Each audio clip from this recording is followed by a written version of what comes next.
الحمد للہ وحدہ والصلاة والسلام علی من لا نبی بعدہ فاعوذ باللہ من الشیطان الرجیم بسم اللہ الرحمن الرحیم قال اللہ سبحانہ وتعالی اللہ نور السماوات والارض مثل نورہ کمشکاۃ فیہا مصباح المصباح فی زجاجہ الزجاجة كأنها كوكب دري يوقد من شجرة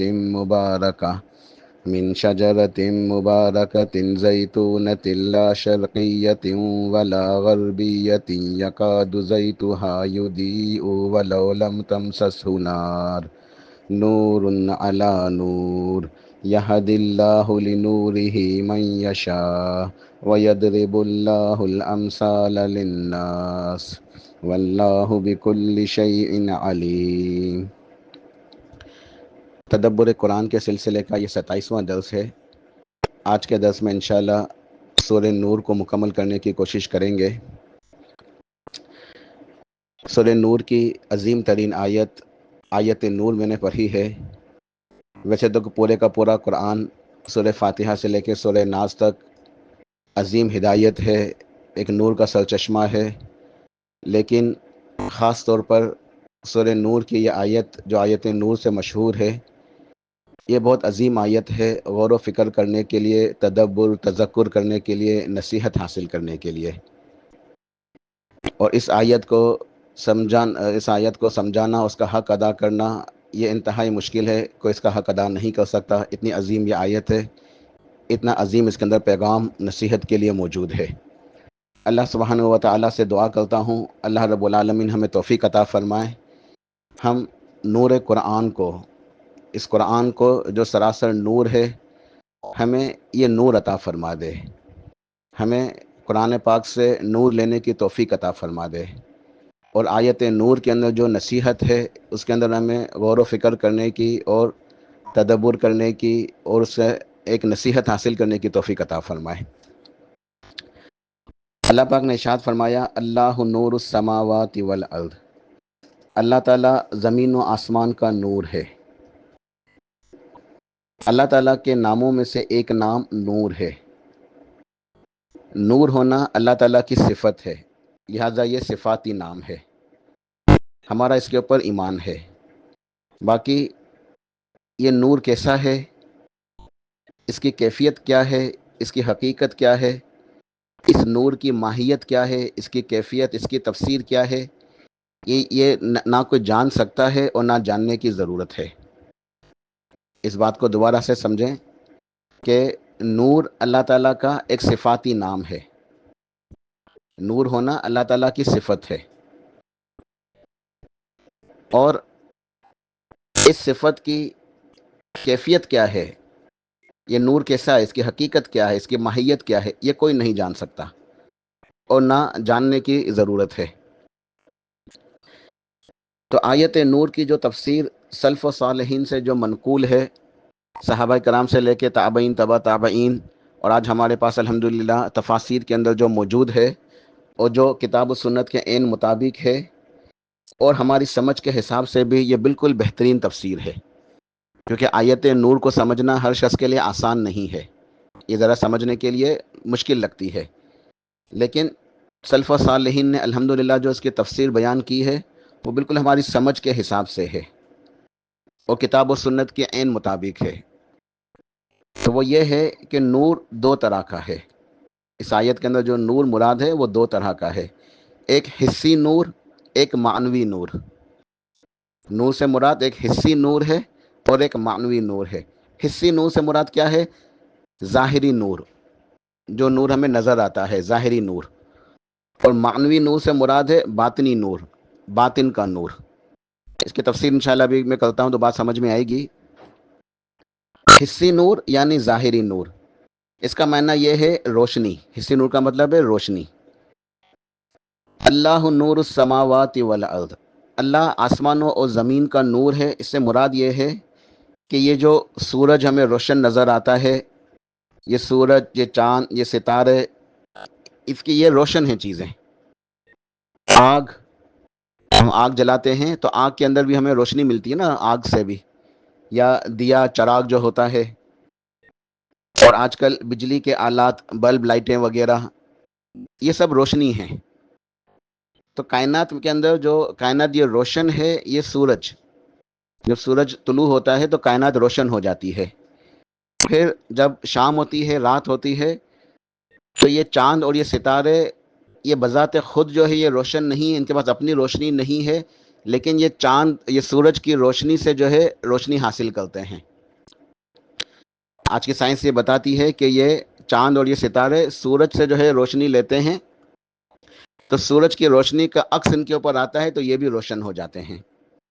تو سورج بھی روشن ہے، چاند بھی، ستارے بھی، اور دنیا کے اندر ہم آگ جلاتے ہیں، دیا سلائی جلاتے ہیں، دیا جلاتے ہیں، چراغ جلاتے ہیں، تو اس سے بھی روشنی حاصل ہوتی ہے۔ اب سائنس نے ترقی کی ہے تو بلب ہیں ہمارے پاس، لائٹیں ہیں۔ جیسے پہلے زمانے میں ہمارے پاس لالٹین ہوتی تھی، اب جو ہے ہمارے پاس لائٹ ہیں، بلب ہیں۔ تو یہ سب، یہ حصی نور ہے، یہ حصی نور ہے۔ اسی طرح ایک حصی نور میں ایک اور نور ہے، وہ ہے ہماری آنکھوں کا نور۔ ہماری آنکھیں بھی روشن ہیں، یعنی اگر ایک انسان کی آنکھوں کے اندر نور نہیں ہے، وہ بینا نہیں ہے، اندھا ہے، دیکھ نہیں سکتا، تو وہ دن بھی اگر ہے، سورج نکلا ہوا ہے، تو اس کے لیے بے معنی ہے، کیونکہ اسے نظر نہیں آ رہا، اسے اندھیرا ہی نظر آ رہا ہے۔ تو آنکھیں بہت بڑی اللہ تعالیٰ کی نعمت ہے، الحمدللہ ثم الحمدللہ۔ اللہ تعالیٰ سے دعا ہے کہ اللہ تعالیٰ ہمیں اس نعمت کے حق ادا کرنے کی توفیق عطا فرمائے۔ تو یہ آنکھیں، یہ بینا، یہ روشنی اللہ تعالیٰ کی بہت بڑی نعمت ہے۔ تو آنکھوں کی روشنی یہ بھی حصی نور ہے، کہ جس شخص کی آنکھیں صحیح ہیں وہ دیکھ سکتا ہے، تو سورج کی روشنی کو، چاند کی روشنی کو، ستاروں سے کو وہ روشن دیکھ سکتا ہے۔ دیا جلے گا، لالٹین یا آگ وغیرہ، اس سے بھی وہ روشنی دیکھ سکتا ہے۔ یا اگر آج کل کے زمانے میں بلب آن کریں گے، سوئچ آن کریں گے، بلب جل جائیں گے، لائٹیں جل جائیں گی، تو وہ دیکھ سکتا ہے۔ لیکن اگر یہ آنکھوں کے اندر روشنی نہیں ہوگی تو یہ نہ اسے دن میں نظر آئے گا، نہ رات کے اندر جو لائٹیں وغیرہ آن ہوں گی تب بھی اسے نظر نہیں آئے گا۔ تو حصی نور یہ سورج، چاند، ستارے، آگ وغیرہ کی روشنی ہے، یا بجلی کے آلات ہیں، یا یہ ہماری آنکھوں کا نور ہے۔ تو اللہ نور السماوات والارض سے مطلب یہ ہے کہ اللہ تعالیٰ زمین و آسمان کو نور دینے والا ہے، روشنی دینے والا اللہ تعالیٰ ہے۔ یہ زمین و آسمان جو روشن ہیں، ہم جو اپنے ارد گرد دیکھ سکتے ہیں، چیزوں کو پہچان سکتے ہیں، دیکھتے ہیں، تو یہ جو دیکھنا ہے، یہ روشنی جو ہے، جو ہمارے پاس ہماری آنکھوں کے اندر ہے اور اس کائنات کے اندر ہے، سورج، چاند، ستاروں کے اندر، تو یہ روشنی اللہ تعالیٰ نے دی ہے۔ اس کا یہ مطلب ہرگز نہیں ہے کہ یہ روشنی اللہ کا نور ہے، اس کا یہ مفہوم نہیں ہے کہ یہ سورج یہ اللہ کا نور ہے، یہ چاند نعوذ باللہ اللہ کا نور ہے۔ یہ بالکل باطل ہے۔ یہ نہ سورج اللہ کا نور ہے، نہ چاند، نہ ستارے، نہ آگ، اور نہ یہ ہمارے آج کل بجلی کے آلات، بلب وغیرہ، لائٹیں، یہ اللہ کا نور نہیں ہے، بلکہ یہ اللہ سبحانہ و تعالیٰ کا عطا کردہ نور ہے۔ ان کو روشنی اللہ تعالیٰ نے دی ہے۔ اللہ کے نور کی کیفیت کو تو کوئی سمجھ ہی نہیں سکتا۔ اللہ کا نور کیسا ہے یہ کوئی نہیں جان سکتا۔ اس کائنات کے اندر مخلوق میں سے کوئی بھی یہ نہیں جان سکتی، کوئی بھی مخلوق، کہ اللہ کا نور کیسا ہے، اس کی کیفیت کیا ہے۔ تو ہم جو روشنی دیکھتے ہیں اس کائنات کے اندر، تو یہ اللہ کا نور نہیں ہے، بلکہ یہ اللہ سبحانہ و تعالیٰ کا عطا کردہ نور ہے، کہ اللہ تعالیٰ نے اسے روشنی عطا کی ہے۔ اللہ کے نور کو کوئی دیکھ نہیں سکتا۔ تو ہم جو نور دیکھتے ہیں، روشنی دیکھتے ہیں، یہ اللہ کا نور نہیں ہے، بلکہ یہ وہ روشنی ہے جو اللہ تعالیٰ نے سورج، چاند، ستاروں کو، اس دنیا کو، زمین و آسمان کو عطا کی ہے۔ اللہ نور السماوات والارض، اس کا یہ مفہوم ہے کہ اللہ نے آسمان و زمین کو روشن کیا ہے۔ تو یہ حصی نور ہے۔ اس تفسیر کے مطابق نور بمعنی منور، بمعنی منور، واو کے نیچے زیر، منور، واو کے نیچے زیر لگے گی۔ اس منور کا مطلب کیا ہے؟ یہ ہے روشنی دینے والا، عطا کرنے والا۔ تو یہ کون ہے؟ یہ اللہ سبحانہ و تعالی ہے۔ منور کون ہے؟ اللہ سبحانہ و تعالی۔ تو اللہ نور السماوات والارض کی تفسیر حصی نور کے حساب سے یہ بنتی ہے کہ اللہ تعالیٰ منور ہے، روشنی دینے والا، روشنی عطا کرنے والا۔ اگر اللہ سبحانہ و تعالی روشنی نہ دے تو کوئی روشنی نہیں ہے، پھر سب اندھیرا ہے، سب ظلمات ہے۔ اللہ منور ہے، سورج، چاند، ستارے، چراغ، بلب، ہماری آنکھیں، ان سب کو روشنی دینے والا اللہ ہے۔ اور یہ سورج، چاند، ستارے، یہ پوری کائنات میں جو بھی روشنی کے یہ ذرائع موجود ہیں، یہ چیزیں موجود ہیں، یہ منور ہیں۔ یہ کیا ہیں؟ منور، واو کے اوپر زبر، اللہ منور ہے، واو کے نیچے زیر۔ اور یہ چیزیں سورج، چاند، ستارے، ہماری آنکھیں، یہ بلب، یہ لائٹیں، یہ سب منور ہیں، واو کے اوپر زبر۔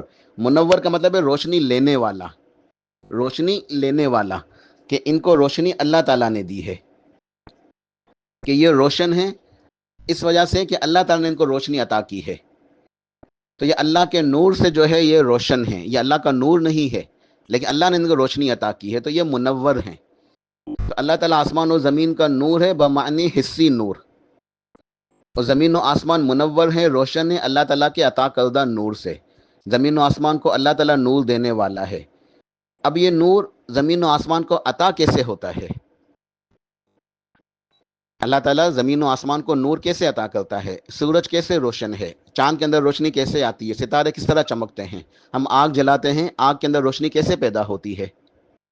ہماری آنکھوں کے اندر یہ جو روشنی ہے ہم دیکھ سکتے ہیں، بینائی جسے ہم کہتے ہیں، آنکھوں کا نور، یہ کیسے اللہ تعالیٰ عطا کرتا ہے؟ اس کیفیت کو کوئی سمجھ نہیں سکتا، اس کیفیت کو کوئی جان نہیں سکتا، سمجھ نہیں سکتا، اور نہ سمجھنے کی ضرورت ہے۔ تو اللہ نور السماوات والارض، اس کی ایک تفسیر ہے کہ حسی نور، اور دوسری تفسیر ہے معنوی نور، باطنی نور۔ تو یہ دونوں تفسیریں ایک ساتھ ضروری ہیں، یہ نہیں کہ صرف ایک تفسیر، دونوں میں سے کوئی بھی ایک تفسیر ہم لے سکتے ہیں، نہیں، بلکہ دونوں تفسیریں ساتھ ساتھ ہونی ہیں۔ دونوں تفسیریں جو ہے نا وہ بالکل ایک ساتھ ہونی چاہیے، کہ اللہ تعالیٰ زمین و آسمان کا نور ہے، حسی نور بھی اور معنوی نور بھی۔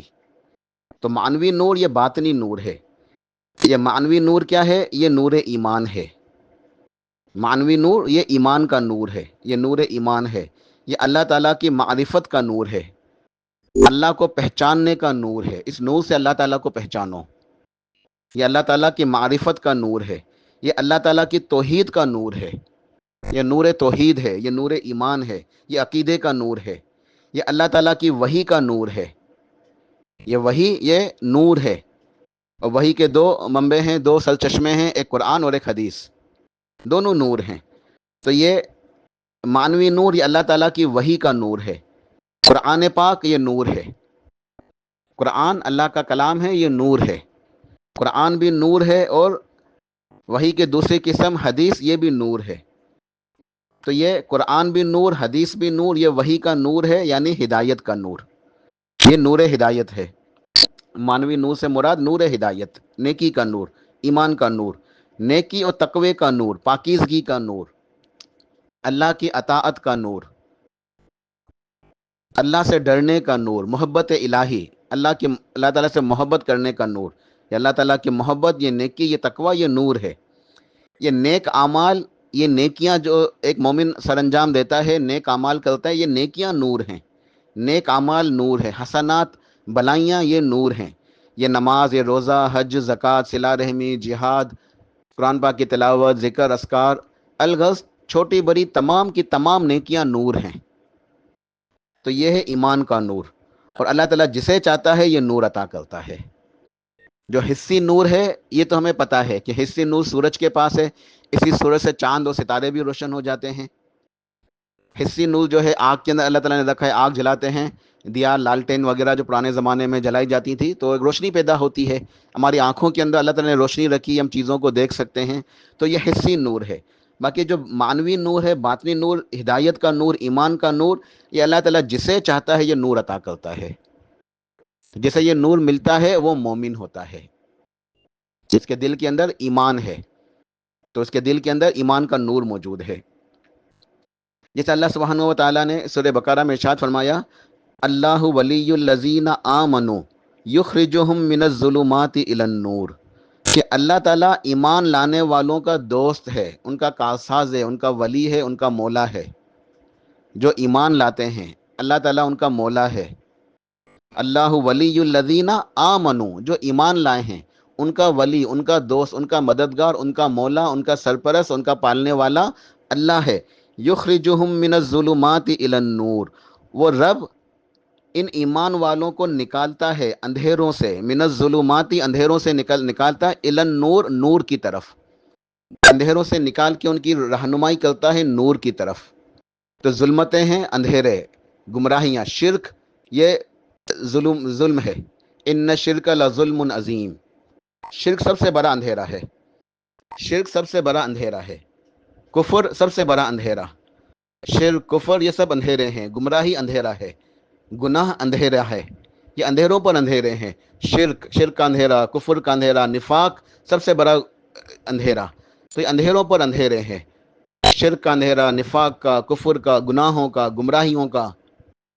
تو اللہ سبحانہ و تعالیٰ جو ایمان لاتے ہیں، یخرجہم من الظلمات، انہیں اندھیروں سے نکالتا ہے، اندھیرے سے نہیں، ایک اندھیرے کے یہاں بات نہیں ارشاد فرمائی بلکہ جمع کا صیغہ، من الظلمات، ظلم ایک اندھیرا، ظلمات بہت سارے اندھیرے، تو اللہ تعالیٰ نے ان اندھیروں سے کفر، شرک، بدعتیں، خرافات، نفاق، گمراہیاں، گناہ، اللہ کی نافرمانیاں، سرکشی، بغاوتیں، ان تمام اندھیروں سے نکال کے ان کی رہنمائی کرتا ہے الی النور، روشنی کی طرف، نور، یہ نور کو کس نور کی طرف؟ ایمان کا نور، نیکی اور تقوی کا نور، ہدایت کے نور کی طرف اللہ تعالیٰ نے لے کے جاتا ہے۔ والذین کفروا، اور وہ لوگ جنہوں نے کفر کیا، انکار کیا، اولیاءہم الطاغوت، ان کے اولیاء کون ہیں، ان کے دوست کون ہیں، ان کے کاساس کون ہیں؟ طاغوت، شیاطین، شیاطین، اللہ کے نافرمان، اللہ کے باغی، یہ ان کے کاساز ہو جاتے ہیں، ان کے دوست ہو جاتے ہیں، ان کے ساتھی ہو جاتے ہیں، جو انکار کرتے ہیں، کافر ہوتے ہیں، مشرک ہوتے ہیں، منافقین ہوتے ہیں، ان کے دوست شیاطین، اور شیاطین کے چیلے چانٹے ان کے ساتھی ہوتے ہیں۔ یخرجونہم من النور الی الظلمات، وہ کیا کرتے ہیں شیاطین اور اس کے ساتھی، اس کے چیلے چانٹے، یہ انکار کرنے والوں کو، مشرکوں کو، کافروں کو یہ اندھیروں سے، روشنی سے نکال کے اندھیروں کی طرف لے کے جاتے ہیں، انہیں گناہ کے راستے بتاتے ہیں، گمراہی کی طرف ان کے راغب کرتے ہیں، گمراہی کے راستے ان کے لیے مزین کرتے ہیں۔ اولئک اصحاب النار ہم فیہا خالدون، یہی لوگ ہیں جو اہل جہنم ہیں اور ہمیشہ ہمیشہ اس کے اندر رہیں گے۔ تو یہ اللہ نور السماوات والارض، اس کی دو تفسیر جو ہے یہ مراد ہیں، اور دونوں تفسیریں ایک ساتھ ہیں، ٹھیک ہے، کہ اللہ آسمان و زمین کا نور ہے، تو وہ نور حصی طور پہ بھی ہے اور معنوی طور پہ بھی ہے۔ حصی طور پہ اس کی تفسیر کیا ہے کہ اللہ تعالیٰ زمین و آسمان کو روشنی دینے والا ہے، اور معنوی حساب سے کیا ہے کہ اللہ تعالیٰ اپنے بندوں کو ہدایت دینے والا ہے، ہدایت کا نور، ایمان کا نور، یہ سے مراد ہے۔ اب اللہ نور السماوات والارض، اللہ آسمان و زمین کا نور ہے، تو یہ نور کیسا ہے؟ اللہ کے نور کو نہ کوئی دیکھ سکتا ہے، نہ اس کی کیفیت کو سمجھ سکتا ہے، اور اللہ تعالیٰ یہ نور عطا کیسے کرتا ہے، روشنی کیسے دیتا ہے زمین و آسمان کو، یہ بھی ہمیں نہیں پتا۔ اور اللہ تعالیٰ جو معنوی نور ہے، ہدایت کا نور عطا کرتا ہے مومنوں کو، وہ کیسے عطا کرتا ہے؟ وہ ان لوگوں کو جو ایمان لاتے ہیں، جو علم حاصل کرتے ہیں، علماء کے پاس جاتے ہیں، قرآن سیکھتے ہیں، تفسیر سیکھتے ہیں، احادیث سیکھتے ہیں، دین کا علم حاصل کرتے ہیں، شریعت کا علم حاصل کرتے ہیں، اس کے اوپر عمل کرتے ہیں۔ تو جو علم حاصل کرتے ہیں، کتاب و سنت کے مطابق عمل کرتے ہیں، اللہ تعالیٰ نے یہ نور عطا کرتا ہے۔ اس کے بعد اللہ تعالیٰ نے اس نور کی مثال بیان فرمائی، اس نور کی مثال بیان فرمائی، لیکن یہاں میں اس مثال کو بیان کرنے سے پہلے ایک اہم جو ہے مسئلے کی طرف یہاں ذرا کچھ آپ کی توجہ دلاؤں گا، اس کے بعد پھر میں اللہ نور السماوات والارض، اس کے آگے اللہ جو مثال بیان کی اس کی طرف جائیں گے انشاءاللہ ہم۔ وہ مسئلہ یہ ہے کہ بعض لوگ مسلمانوں کے اندر ہی یہ سمجھتے ہیں کہ اللہ کے پیارے نبی علیہ الصلوۃ والسلام وسلم آپ بھی نور ہیں۔ تو یہ کیا یہ بات صحیح ہے کہ اللہ کے پیارے نبی محمد الرسول اللہ صلی اللہ علیہ وسلم علیہ الصلوۃ والسلام کیا آپ بھی نور ہیں؟ اور وہ یہ آیت پیش کرتے ہیں سورہ مائدہ کی، قد جاءکم من اللہ نور و کتاب مبین، کہ یقیناً تمہارے پاس تمہارے رب کی طرف سے ایک نور آیا ہے اور ایک صاف واضح کتاب آئی ہے۔ یقیناً تمہارے پاس تمہارے رب کی طرف سے ایک نور آیا ہے اور ایک صاف کتاب آئی ہے، واضح کتاب، کتاب مبین، بالکل روشن صاف کھلی ہوئی کتاب۔ تو تمہارے پاس کتاب بھی آئی ہے اور نور بھی آیا ہے۔ تو وہ اس کی تفسیر یہ کرتے ہیں کہ اللہ کے نبی علیہ الصلوۃ والسلام آپ بھی نور ہیں، اور کتاب تو یہاں قرآن ہے، تو اللہ کے نبی علیہ الصلوۃ والسلام کو وہ نور قرار دیتے ہیں کہ آپ نور ہیں، اور آپ کی بشریت کا انکار کر دیتے ہیں۔ تو کتاب و سنت کے مطابق صحیح عقیدہ کیا ہے؟ کہ واقعہ بشر نہیں ہیں اور نور ہیں؟ تو اس بات کو ذرا سمجھیں۔ اللہ کے نبی علیہ الصلوۃ والسلام سرتاج رسول ہیں، سرور کائنات ہیں، سب سے اعلیٰ، سب سے افضل ہیں، ٹھیک ہے؟ آپ ہدایت کا نور ہیں۔ آپ علیہ الصلوۃ والسلام آپ ہدایت کا نور ہیں، آپ ایمان کا نور ہیں، نور کا سرچشمہ ہیں، نور کا منبع ہیں، وحی کا نور ہیں آپ۔ نور آپ کے قلب اطہر کے اوپر نازل ہوتا تھا، آپ کے اوپر نور اترتا تھا۔ آپ کا پاکیزہ وجود، آپ کا پاکیزہ وجود، وجود بابرکت، یہ نیکی اور تقوی کے نور سے منور تھا۔ آپ کا رواں رواں ایمان اور ہدایت کے نور سے لبریز تھا، بھرا ہوا تھا۔ لہٰذا آپ نور ہیں، سراسر نور ہیں، لیکن ایمان اور ہدایت کا نور ہیں۔ آپ ایمان اور ہدایت کا نور ہیں۔ آپ کے اوپر نور نازل ہوتا تھا، اللہ کا کلام، وحی کا نور آپ کے قلب اطہر کے اوپر نازل ہوتا تھا۔ تو آپ بالکل نور ہیں، لیکن آپ کی پیدائش کیا نور سے ہوئی ہے؟ نہیں۔ پیدائش کے حساب سے، وجود کے حساب سے، وجود میں آنے کے حساب سے، اب جیسا عام انسان پیدا ہوتے ہیں ماں باپ سے، بالکل اسی طرح آپ اپنے ماں باپ سے پیدا ہوئے ہیں۔ پیدائش کے حساب سے، وجود کے حساب سے آپ ایک انسان ہیں، ماں باپ سے پیدا ہوئے ہیں، ایک بشر ہیں۔ لیکن کیسے بشر؟ افضل البشر، افضل البشر، افضل الخلائق، تمام کی تمام مخلوقات میں سب سے افضل، سب سے اعلیٰ، سب سے بہتر آپ بشر ہیں، لیکن افضل البشر ہیں، افضل الخلائق ہیں، تمام مخلوقات میں سب سے اعلیٰ اور افضل، سب سے بہتر۔ آپ سردار دو جہاں ہیں، آپ سرور کائنات ہیں، آپ سب سے اعلیٰ، سب سے افضل، سب سے احسن، سب سے اجمل، سب سے اکمل۔ آپ جیسا نہ کوئی پیدا ہوا ہے، نہ پیدا ہو سکتا ہے۔ آپ کا مقام اور مرتبہ لفظوں میں بیان ہو نہیں سکتا۔ خود اللہ پاک نے ارشاد فرمایا وَرَفَعْنَا لَكَ ذِكْرَكَ، اور کسی شاعر نے کیا خوب کہا ہے کہ رتبہ تیرا وَرَفَعْنَا لَكَ ذِكْرَكَ سے آیا، پھر بھی کھلتا نہیں کسی پہ رتبہ تیرا، علیہ الصلوۃ والسلام۔ تو آپ یقیناً نور ہیں، لیکن آپ کے پاس نور، اللہ نے آپ کو نور دیا، ہدایت کا نور، ایمان کا نور، نیکی اور تقوی کا نور، قرآن کا نور، نبوت کا نور۔ آپ کے پاس نبوت کا نور ہے، آپ کے پاس رسالت کا نور ہے، آپ کے پاس، آپ پیغمبر ہیں تو پیغمبری کا نور آپ کے پاس ہے، لیکن پیدائش کے حساب سے آپ بشر ہیں۔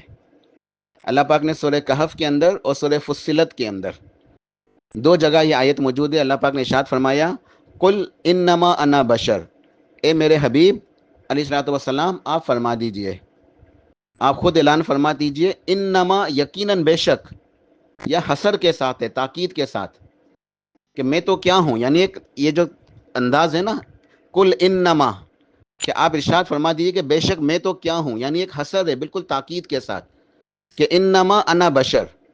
یوں بھی ہوتا تھا نا کہ کل انا بشر، آپ کو فرما دے کہ میں بشر ہوں، بلکہ کل اللہ پاک نے آپ کو حکم دیا کہ میرے حبیب آپ فرما دیجئے، خود اعلان کر دیجئے اپنے رب کی طرف سے۔ پھر انما حسر کے لیے کہ میں تو کیا ہوں، میری حیثیت کیا ہے، میں کیا ہوں، انما انا بشر، میں تو بشر ہوں، مثلکم، مثلکم سے مراد کیا ہے یہاں؟ کیا آپ نعوذ باللہ ہماری طرح عام انسان ہیں؟ نہیں، آپ سب سے اعلیٰ، سب سے افضل، افضل البشر، افضل الخلائق ہیں۔ تو مثلکم سے یہاں مراد یہ نہیں کہ میری آپ کی طرح عام انسان ہے، نعوذ باللہ، بلکہ مراد یہ ہے کہ ضروریات کے تحت، تقاضے کے تحت، پیدائش کے حساب سے جو تمام چیزیں انسانوں کے پاس ہوتی ہیں، جیسے بھوک لگنا، پیاس کا لگنا، تھکن کا ہونا، غم، خوشی، بیماری، صحت، یہ تمام بشری تقاضے جو ہیں یہ میرے پاس بھی موجود ہیں۔ تو میرے حبیب قل انما انا بشر مثلکم، آپ ارشاد فرما دیجئے کہ یقیناً میں تو انسان ہوں تمہاری طرح، یعنی مجھے بھی بھوک لگتی ہے، مجھے بھی پیاس لگتی ہے، میرا بھی گھر بار ہے، میرے بھی جو ہے نا وہ بیوی بچے، ساری ضروریات ہیں، سارے معاملات ہیں، غم، خوشی، صحت، بیماری، یہ تمام بشری تقاضے میرے پاس بھی موجود ہیں۔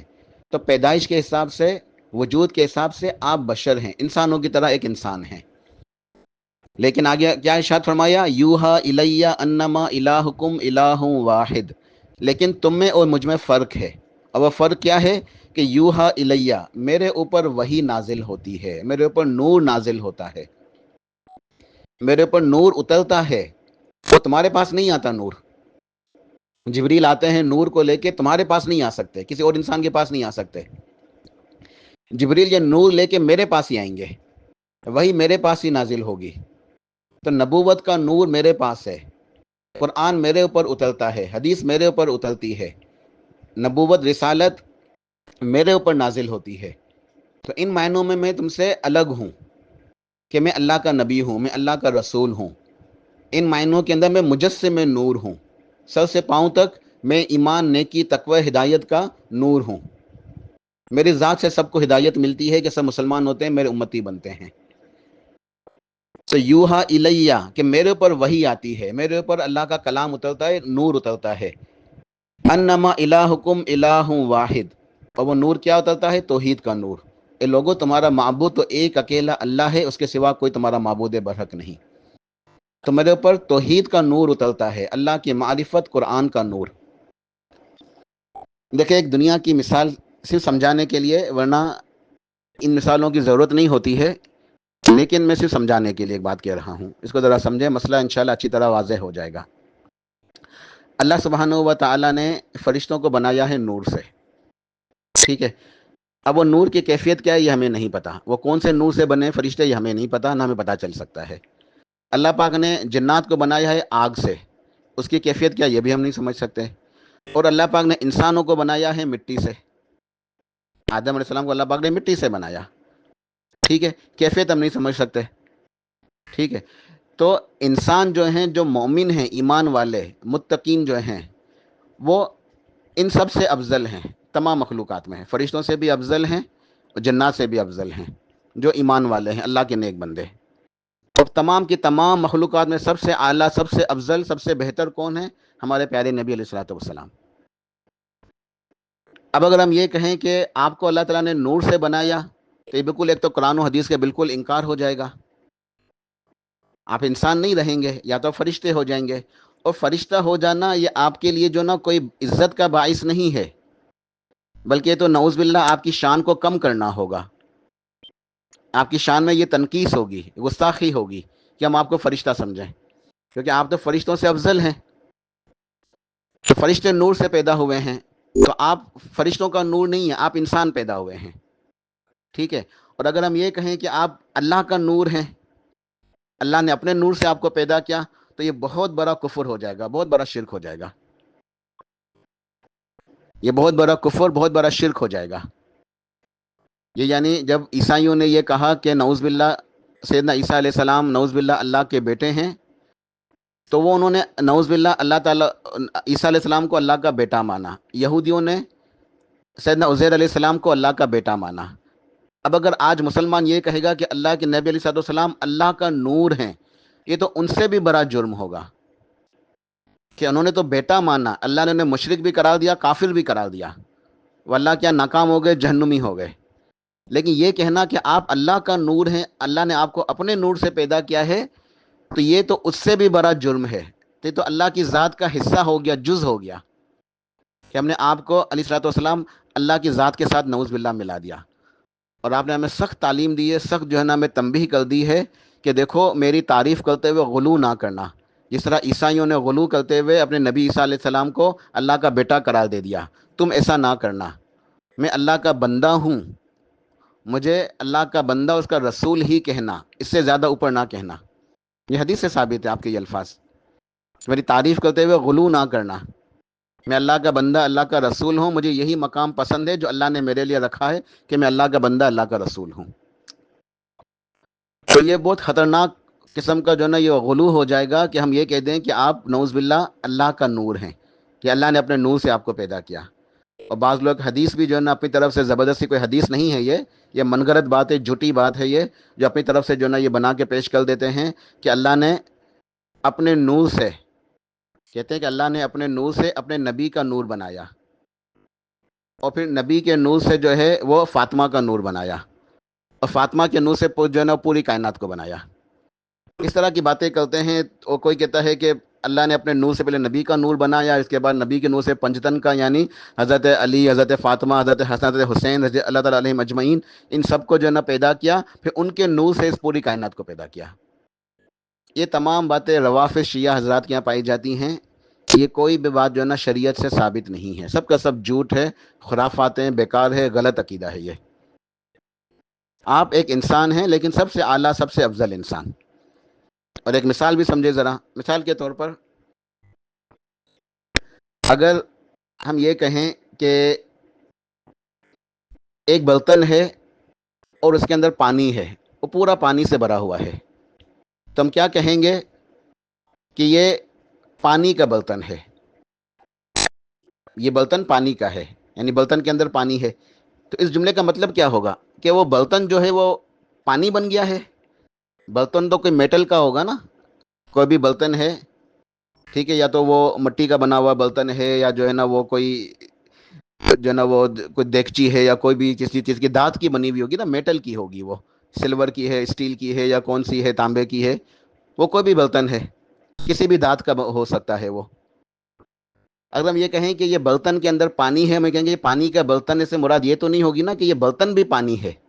مطلب یہ کہ برتن کے اندر پانی ہے، برتن پورا پانی کا بھرا ہوا ہے. برتن کو تو پانی نہیں کہہ سکتے، اس کا مفہوم تو یہ نہیں کوئی لے گا. کیونکہ ہو سکتا ہے کہ ہم اس پانی کو ہٹا دیں، اس کی جگہ دودھ ڈال دیں. اب کیا وہ پانی کا برتن، تو وہ پانی کا برتن نہیں، ہم کہیں گے دودھ کا برتن ہے، اس میں دودھ موجود ہے. تو برتن کے اندر جو چیز ہے اس کی نسبت کی جاتی ہے کہ یہ پانی کا برتن ہے یا یہ دودھ کا برتن ہے. وہ برتن خود اپنی برتن ہی رہتا ہے. اس کے اندر جو ہے وہ یہ نہیں کہ برتن دودھ بن گیا یا برتن پانی بن گیا.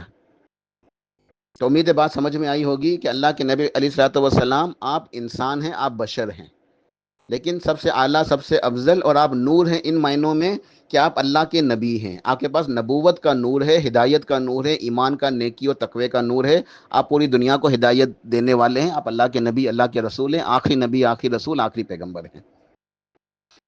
اور اللہ کے نبی علیہ الصلوۃ والسلام تہجد کے جب اٹھا کرتے تھے رات میں، تو دعا بھی مانگا کرتے تھے. اللہم اجعل فی قلبی نورا، اے اللہ میرے دل کے اندر نور عطا کر. بہت لمبی دعا ہے، جس کا جو ہے وہ مطلب یہ ہے کہ آپ اللہ تعالیٰ سے دعا مانگا کرتے، اللہ مجھے نور عطا کر. اگر آپ خود نور ہوتے تو کیوں یہ دعا مانگتے؟ آپ تو روز رات کو تہجد کے لیے جب اٹھا کرتے تو دعا مانگا کرتے تھے، اے اللہ مجھے نور عطا کر، میرے دل کے اندر نور عطا کر، میری زبان میں نور عطا کر، میری کانوں میں، میری آنکھوں میں، میرے اوپر، میرے نیچے، میرے آگے، میرے پیچھے، میرے دائیں، میرے بائیں، میرے پٹھوں میں، میرے گوشت میں، میرے خون میں، میرے بالوں میں، میری جلد میں، میری ہڈیوں میں، میری قبر میں نور عطا کر. اور مجھے نور میں زیادہ کر، مجھے نور میں زیادہ کر. بہت پیاری دعا ہے، تو ہمیں بھی یہ دعا مانگنی چاہیے، سنت سے ثابت ہے. انشاءاللہ اگر وقت رہا تو آخر میں اس دعا کے میں عربی بھی بتا دوں گا انشاءاللہ. لیکن بات بالکل صاف ہے، کلیئر ہے کہ آپ ہدایت کا اور ایمان کا نور ہیں. ٹھیک ہے، اب آگے اس کی مثال کی طرف آتے ہیں. اللہ تعالیٰ نے ارشاد فرمایا اللہ نور السماوات والارض، کہ اللہ آسمان و زمین کا نور ہے. اس کی تو تفسیر الحمدللہ اللہ کی توفیق سے میں بیان کی جو بیان کر سکا. حق ادا نہیں ہو سکتا. اللہ تعالیٰ بس ہمیں جو ہے وہ ایمان و ہدایت کا نور عطا فرما دے. آگے اللہ پاک نے ارشاد فرمایا مثل نور ہی کا مشکات فیہا مصباح، کہ اس کے نور کی مثال ایسے ہے جیسے ایک تاک ہو. تاک یعنی فانوس، ایک فانوس ہو. پرانے زمانے میں جیسے لالٹین ہوتی تھی نا، تو لالٹین کے اندر ایک جو ہے نا دیا سلائی ہوتی تھی، اور اس کے اندر تیل جو ہے نا وہ نیچے حصے میں ڈالا جاتا تھا. پھر اس کو بتی کہتے تھے، یا اس کی دیا، اس کو جو ہے نا سلائی کو یا اس کے داغے کو. اور جب اس کو جو ہے نا ہم روشن کرتے تھے تو وہ روشنی پھیلتی تھی، وہ روشنی پھیلتی تھی. تو یہ مشکات ہوتا ہے تاک، فانوس، جیسے لالٹین. اور اس کے اندر ایک چراغ ہو، فیہا مصباح، اس کے اندر ایک چراغ ہو. المصباح فی زجاجہ، اور وہ چراغ ایک شیشے کی قندیل میں ہو، یعنی فانوس کے اندر ہو. بالکل لالٹین کی مثال، ایک فانوس ہو، اس کے اندر ایک جو ہے نا وہ چراغ ہو جو روشن ہو. الزجاجۃ کأنہا کوکب، اور وہ جو شیشہ ہو، وہ شیشہ کیسے ہو؟ جو فانوس کا شیشہ ہے، قندیل، وہ ایسی جیسے بہت چمکتا ہوا، دمکتا ہوا روشن ستارہ. ستارہ، ستارے کی مانند وہ روشن ہو، تارے کی مانند. اور دری یوقد من شجرۃ مبارکۃ زیتونہ، اور وہ چراغ جو ہے وہ روشن ہوتا ہو، جلایا جاتا ہو ایک مبارک درخت سے جو زیتون کا ہے، اس کے تیل سے وہ جلایا جاتا ہو۔ زیتون کا تیل سب سے زیادہ روشنی دیتا ہے، اس لیے یہ مثال یہاں بیان کی گئی کہ جو زیتون کا تیل ہے سب سے زیادہ وہ روشنی دیتا ہے۔ اللہ پاک نے ارشاد فرمایا کہ لا شرقیت ولا غربیہ، اور اس کی مثال ایسی ہے کہ ایسا درخت ہے یہ، ایک تو یہ مبارک درخت ہے، بابرکت ہے، برکت والا درخت ہے زیتون کا، پھر سب سے زیادہ روشنی دینے والا درخت ہے، پھر اس کی تیسری صفت یہ ہے کہ لا شرقیت ولا غربیہ، نہ یہ شرقی ہے نہ یہ غربی ہے، یعنی اگر ایک ایسا درخت ہو جس کی ڈائریکشن، جس کی جو ہے وہ مشرق کی طرف ہو، جس کی ڈائریکشن مشرق، درخت اس طرح ہے کہ اس کے ساتھ اور جو درخت ہوتے ہیں، جھنڈ ہوتے ہیں، تو وہ اس کو روشنی صرف مشرق کی طرف سے ملتی ہے، یعنی اس کا رخ مشرق کی طرف ہے، تو کیا ہوگا کہ جب سورج نکلے گا تو اسے روشنی عطا ہوگی، روشنی ملے گی، سورج کی تپش اسے ملے گی درخت کو، لیکن جیسے جیسے سورج جو ہے نا بلند ہوتا جائے گا وہ روشنی حاصل کرتا رہے گا، لیکن زوال کے بعد جب سورج ڈھلنا شروع کرے گا تو سورج دوسری ڈائریکشن میں چلے گا، مغرب کی طرف، اب اسے روشنی نہیں ملے گی، اب اسے روشنی نہیں ملے گی، صبح کے اول حصے میں ملے گی، زوال کے وقت تک ملے گی، اور اس کے بعد نہیں ملے گی۔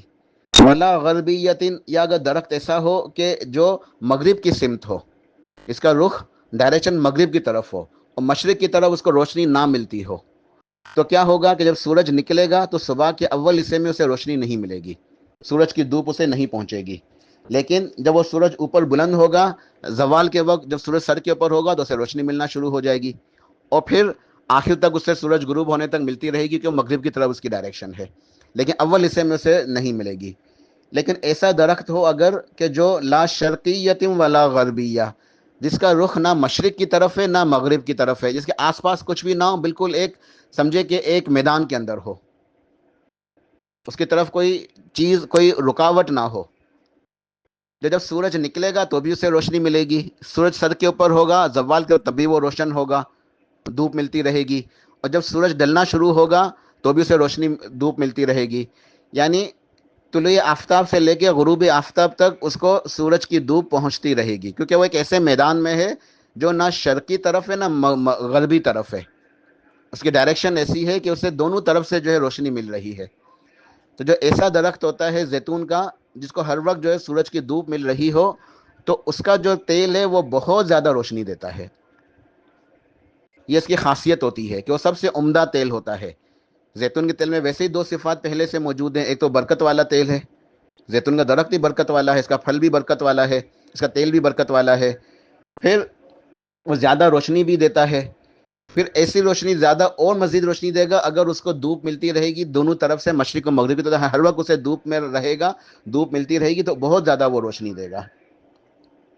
تو یہ اس کی صفت ہے کہ یہ ایسا درخت ہے جو بہت زیادہ، جس کے تیل روشنی دے رہا ہے، اور یکاد زیتها یضیء ولو لم تمسسہ نار، بلکہ وہ اتنا زیادہ روشن ہے، اتنا زیادہ روشنی والا ہے کہ وہ خود بخود سلگ اٹھتا ہے، چاہے اسے آگ نہ چھوئے، اسے آگ نہ چھوئے تب بھی جو ہے نا وہ سلگ اٹھتا ہے۔ یہ مثال، اس کا مطلب کیا ہے؟ اب اس بات کو سمجھنے کی بہت زیادہ ضرورت ہے، کیونکہ اس میں بڑی آپ کے لیے، میرے لیے نصیحت ہے۔ اللہ تعالیٰ نے پہلے ارشاد فرمایا کہ اللہ نور السماوات والارض، کہ اللہ تعالیٰ زمین و آسمان کا نور ہے۔ اس کی دو باتیں میں نے بتائیں کہ ایک، اللہ تعالیٰ زمین و آسمان کو جو روشنی دینے والا ہے، اللہ تعالیٰ منور ہے، زمین و آسمان کو منور، یعنی کہ روشن ہوتے ہیں زمین و آسمان، اللہ تعالیٰ نے نور عطا کرتا ہے، ٹھیک ہے؟ تو زمین و آسمان منور ہیں، اللہ منور ہے، اللہ تعالیٰ کو روشنی دینے والا ہے۔ اور دوسری بات یہ بتائی کہ اس سے مراد یہ ہدایت کا نور، ہدایت کا نور، ایمان کا نور۔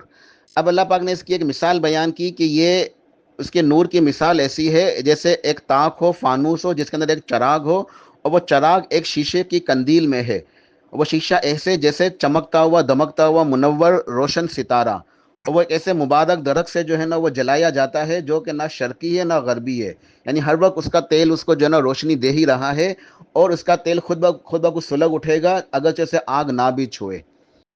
اس کی تفسیر یہ ہے کہ یہ جو مثال اللہ نے بیان کی ہے، اس سے مراد ہے مومن کا دل، ایمان والے کا دل، کہ ایمان والے کا جو دل ہے اس کے اندر اللہ تعالیٰ نے نور اسے عطا کیا ہے، ایمان کا نور، اس کے اندر ایمان کا نور عطا کیا ہے۔ تو ایمان کے نور کی مثال ایسی ہے کہ وہ ایک تو بہت زیادہ روشن ہے، اس کا پورا جو ہے وہ دل منور ہو جاتا ہے، روشن ہو جاتا ہے ایمان کے نور سے، اور یہ بہت ہی بابرکت جو ہے یہ نور ہے، ہر وقت یہ روشن ہے، یہ دن میں بھی رات میں بھی، صبح میں بھی شام میں بھی، یہ نہ شرقی ہے نہ غربی ہے۔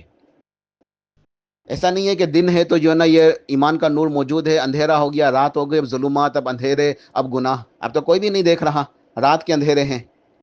نہیں، اگر دل کے اندر ایمان کا نور موجود ہے نا تو تنہائی کے اندر بھی، خلوت میں بھی، رات کے اندھیروں کے اندر بھی وہ ایمان کے نور سے منور ہے، وہ روشن ہے، اس میں اندھیرے نہیں آ سکتے، اس میں گناہ نہیں آ سکتے، اس میں نافرمانیاں نہیں آ سکتی۔ تو یہ بہت زیادہ سمجھنے کی جہاں ضرورت ہے کہ مومن کا دل کی اللہ تعالیٰ نے مثال دی ہے کہ مومن کا دل ایک قندیل ہے، شیشے کی قندیل، ایک فانوس ہے گویا، اور اس کے اندر ایمان کا نور موجود ہے، اور وہ ایمان کا نور ایک تو ہر وقت روشنی لا رہا ہے، ہر وقت روشن ہے، تو کوئی بھی حالت ہو، کوئی بھی کیفیت ہو، خوشی ہو، غم ہو، امیری ہو، غریبی ہو، بیماری ہو، صحت ہو، خلوت ہو، جلوت ہو، مومن کہیں بھی رہتا ہے، کسی بھی حالت میں، کسی بھی کیفیت میں رہتا ہے، وہ ہمیشہ اس کے دل کے اندر ایمان کا نور موجود ہے، وہ نور کم نہیں ہوتا، وہ نور بجھتا نہیں ہے، وہ نور ملجا نہیں جاتا، نور کے اندر جو ہے نا کوئی ملاوٹ نہیں ہو جاتی اندھیروں کی، بلکہ وہ خوب سے خوب روشن ہی روشن ہوتا جا رہا ہے۔ پھر اللہ پاک نے ارشاد فرمایا نور علی نور، کہ نور کے اوپر نور ہے، نور کے اوپر نور ہے، اس کا مطلب کیا ہے؟ نور کے اوپر نور کا مطلب یہ ہے کہ ایک دو نور ہیں، ایک تو مومن کے دل کے اندر ایمان کا نور ہے، ہدایت کا نور، نیکی و تقوی کا نور، یہ ایک نور ہے، نور علی نور۔ دوسرا نور ہے نیکی کا نور، ایک ایمان کا نور، دوسرے نیکی کا نور، کہ چونکہ اس کے مومن کے دل کے اندر ایمان کا نور موجود ہے، ہدایت کا نور موجود ہے، اس ہدایت کے نور کی وجہ سے اس کے پورے جسم سے، اس کے تمام اوضاع جواہرے سے جو اعمال نکلتے ہیں وہ کتاب و سنت کے مطابق ہوتے ہیں، اسے حسنات کہتے ہیں، اسے نیکیاں کہتے ہیں، اسے نیکی و تقوی کہتے ہیں۔ تو یہ نیکی و تقوی کا نور ہے، دوسرا نور، ایک تو ایمان کا نور، دوسرا نیکی و تقوی کا نور ہے، نیکیاں کرنے کا نور، کہ مومن ہمیشہ نیک اعمال کرتا ہے، ہمیشہ نیکیاں کرتا رہتا ہے۔ تو ایمان کے نور کے اوپر نیکیوں کا نور، ایک ایمان کا نور، دوسری نیکیوں کا نور۔ تو ان الذین آمنوا وعملوا الصالحات، آمنوا وعملوا الصالحات، ایمان لائے اور نیک عمل کیے، ایمان لائے نیک عمل کیے۔ تو ایمان نور ہے، پھر نماز، روزہ، حج، زکوٰۃ، تمام کی تمام نیکیاں، ساری کی ساری تمام کی تمام نیکیاں نور ہیں۔ تو مومن کے دل کے اندر دو نور ہیں، نور علی نور، ایک ایمان کا نور اور دوسرا ہے نیکی کا نور، نیکیوں کا نور۔ یہدی اللہ لنورہ من یشاء، اور اللہ تعالیٰ اس نور کی طرف ہدایت دیتا ہے جس سے اللہ تعالیٰ چاہتا ہے۔ اور یہ ہدایت کسے ملتی ہے؟ جو کوشش کرتے ہیں، جو محنت کرتے ہیں، جو علم حاصل کرتے ہیں، جو جد و جہد کرتے ہیں، اللہ کے راستے میں جہاد کرتے ہیں، اپنے نفس سے جہاد کرتے ہیں، شیطان سے جہاد کرتے ہیں، اپنے نفس کو جو ہے وہ قابو میں رکھتے ہیں، نیکیاں کرتے ہیں، گناہوں سے بچتے ہیں، نیکی کرنے کے اوپر جہاد، گناہوں سے بچنے کے اوپر جہاد، اللہ کے دین کو سیکھنے کے لیے جہاد، دین کے اوپر عمل کرنے کے لیے جہاد، دین کو پھیلانے کے لیے جہاد، دین کی نشر و اشاعت کے لیے جہاد، دین کے کلمے کو، حق کے کلمے کو، توحید کے کلمے کو بلند کرنے کے لیے جہاد کرتے ہیں۔ جہاد مطلب کیا؟ کوشش کرنا، جد و جہد کرنا۔ تو وہ مومن جو ایمان لاتے ہیں، کوشش کرتے ہیں، جد و جہد کرتے ہیں، محنت کرتے ہیں، صبر کرتے ہیں نیکیوں کے اوپر، گناہوں سے بچنے کے اوپر صبر کرتے ہیں، تو ان کی مثال اللہ تعالیٰ نے ایسے دی ہے کہ جیسے اس آیت نور کے اندر ان کی مثال بیان فرمائی کہ ان کے دل کے اندر ایمان کا نور ہے اور نیکی کا نور ہے، جیسے ایک چراغ ہے ان کے دل کے اندر روشن ہے ایمان کا، تو مومن کے دل کے اندر ایمان کا چراغ روشن ہوتا ہے، اور وہ روشنی اسے ہدایت کی طرف لے کے جاتی ہے، نیکی کی طرف لے کے جاتی ہے، گناہوں سے بچاتی ہے۔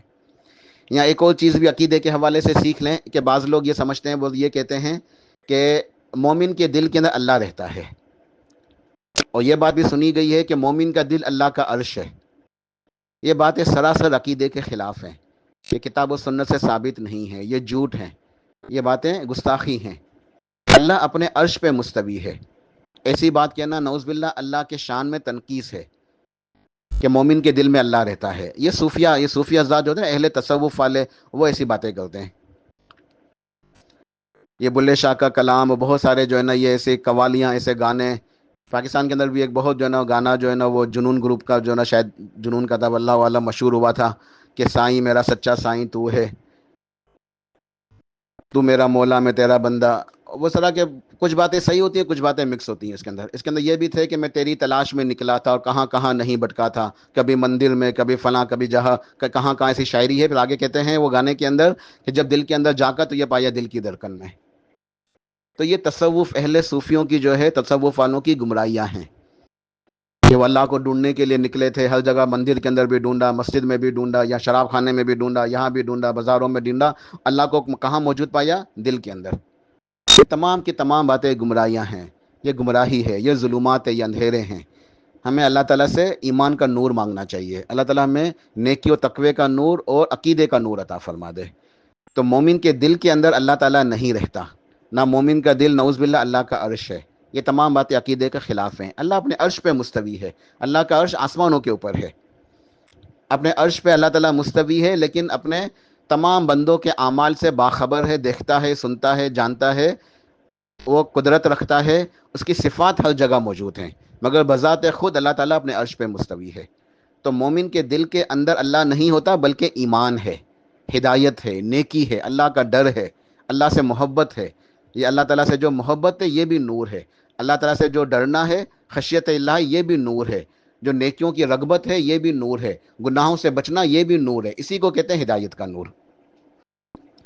پھر اللہ پاک نے ارشاد فرمایا فی بیوت اذن اللہ ان ترفع ویذکر فیہا اسمہ یسبح لہ فیہا بالغدو والآصال، کہ یہ چراغ، یہ کندیلیں جن کی پچھلی آیت کے اندر مثال دی گئی ہیں، یہ ان گھروں میں ہیں جن کی بابت اللہ پاک نے حکم دیا ہے کہ ان کو بلند کیا جائے اور ان میں اللہ کا نام کا ذکر کیا جائے، اور وہاں صبح و شام اس کی تسبیح کرتے ہیں۔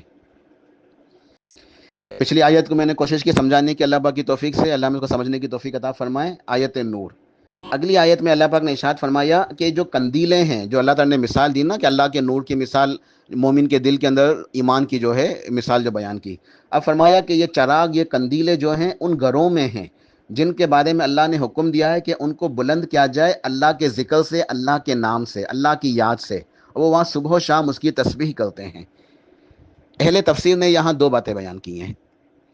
پہلی بات یہ ہے کہ اس سے مراد مساجد ہیں، کہ وہ مومن جس کی مثال اللہ نے بیان دی نا کہ مومن کے دل کے اندر ایمان کا نور ہے، ہدایت اور نیکی کا نور ہے، ان کو ڈھونڈنا ہو یہ کہاں ملیں گے؟ ان گھروں کے اندر ملیں گے جن گھروں کو اللہ نے حکم دیا کہ ان کو بلند کیا جائے اللہ کے ذکر سے، جن کو بلند کیا جائے اللہ کے ذکر سے، اللہ کی یاد سے۔ اس سے اولین مراد مسجد ہے، اولین مراد مسجد ہے، ٹھیک ہے؟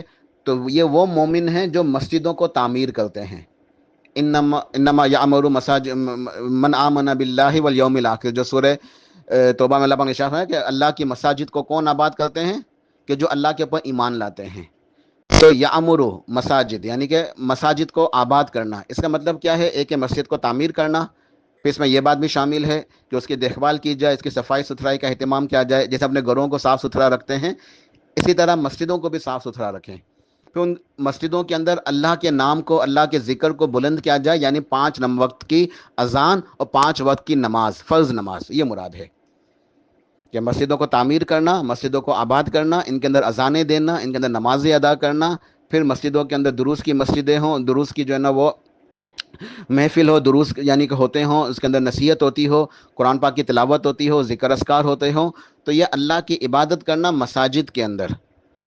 تو یہ مومن ملیں گے کہاں؟ مسجدوں کے اندر، جہاں وہ اللہ کو یاد کر رہے ہوں گے، نمازیں ادا کر رہے ہوں گے، اللہ کی عبادت کر رہے ہوں گے، ٹھیک ہے؟ تو یہ اولین مراد یہاں اس سے جو ہے نا مساجد ہے، فی بیوتن سے مراد اولین مراد مساجد ہے۔ اور دوسری تفسیر اہل تفسیر نے یہ بھی کی ہے کہ جو نیک لوگ ہوتے ہیں یہ اللہ کی مسجدوں کو بھی آباد کرتے ہیں، ساتھ میں اپنے گھروں کو بھی آباد کرتے ہیں۔ گھروں کو آباد کرنے سے کیا مراد ہے؟ گھروں کو آباد کرنے سے بھی یہی مراد ہے کہ ان ترفع ویذکر فیہا اسمہ یسبح لہ فیہا بالغدو والآصال، کہ یہ بلند کرتے ہیں اپنے گھروں کے اندر بھی اللہ کے نام کو، اللہ کے ذکر کو، اللہ کی عبادت کو، یعنی ان کے گھروں کے اندر بھی نمازیں ادا ہوتی ہیں، ان کے گھروں کے اندر بھی عبادتیں ہوتی ہیں، ان کے گھر میں بھی اللہ کا ذکر ہوتا ہے، قرآن پاک کی تلاوت ہوتی ہے۔ تو مومن جس کے دل کے اندر ایمان کا نور ہے، ہدایت کا نور ہے، جو ایک چراغ ہے ایمان کا، وہ کیا کرتا ہے؟ اللہ کی مسجدوں کو آباد کرتا ہے، مسجدوں میں اللہ کی عبادت کرتا ہے، پھر اپنی نمازوں کا کچھ حصہ نوافل وغیرہ کا گھر کے لیے بھی رکھتا ہے، تو گھر کے اندر نفل نماز ادا کرنا یہ ضروری ہے، اور یہ حدیث کے اندر حکم بھی ہے کہ فرض نماز مسجد میں ادا کرو تو نوافل گھر میں ادا کرو۔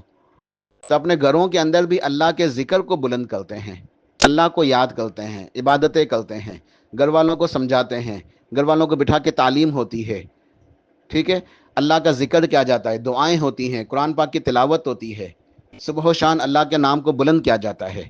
تو خواتین جو ہیں وہ گھروں کے اندر نماز ادا کرتی ہیں، چھوٹے بچے ہوتے ہیں وہ بھی گھروں میں ہوتے ہیں، اور مرد حضرات بھی وہ مساجد میں فرض نمازیں ادا کریں گے، مساجد میں اللہ کی عبادت کریں گے، پھر جب گھر پہ آئیں گے تو کچھ نہ کچھ عبادت گھر پہ بھی کریں گے، گھر میں بھی کچھ نہ کچھ اپنی عبادت کا حصہ ضرور رکھیں گے، چاہے زیادہ عبادت مسجد میں ادا کر لی لیکن کچھ نہ کچھ حصہ گھر کے لیے بھی رکھیں گے۔